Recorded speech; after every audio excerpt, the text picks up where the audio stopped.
Federal cuts also put a Greensboro refugee program in jeopardy. Church World Services works to help refugees resettle. Federal cuts have put a lot of uncertainty around the program.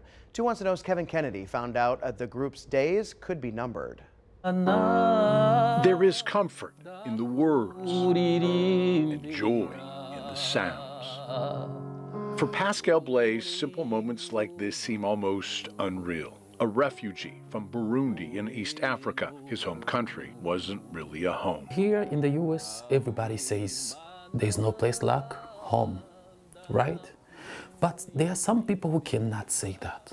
There's no place like home, because home, it's where every miserable thing happened to them. A civil war breaking out in 1993, an estimated 300,000 killed in the 12 years that followed. I remember when I was a kid, like 7, 8 years, for me to go play soccer, I used to cross bodies. Like people who died, you cross them and you go to play soccer. I remember that. Pascal lost his parents when he was around 6. He stayed with his grandparents, sleeping on the floor of their home. I have just to learn how to survive day by day and hope tomorrow to be better. Like many of us, Pascal had big dreams, but don't confuse dreams with hope. There's a difference between dreaming and hoping. The dream may be big, but the hope was small. Back then, his life consumed with violence and fear. It's almost hard to imagine how much has changed from then to now.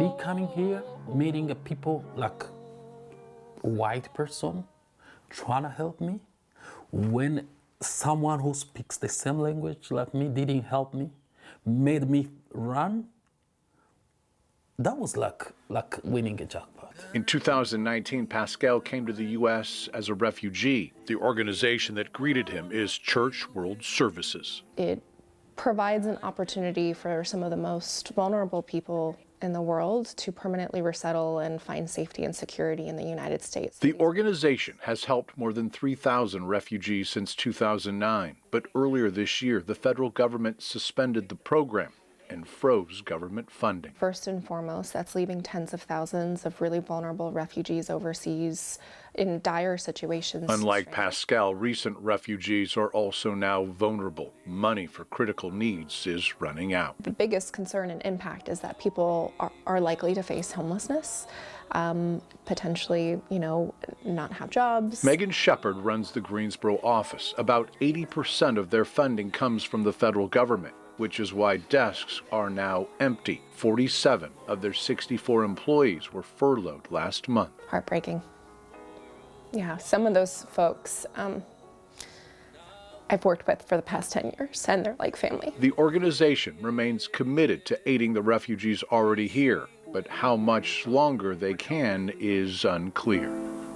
Much like Pascal when he was a child, the dream of helping is still strong, but hope right now is hanging on by a thread. In Greensboro, Kevin Kennedy, 2 Wants to Know.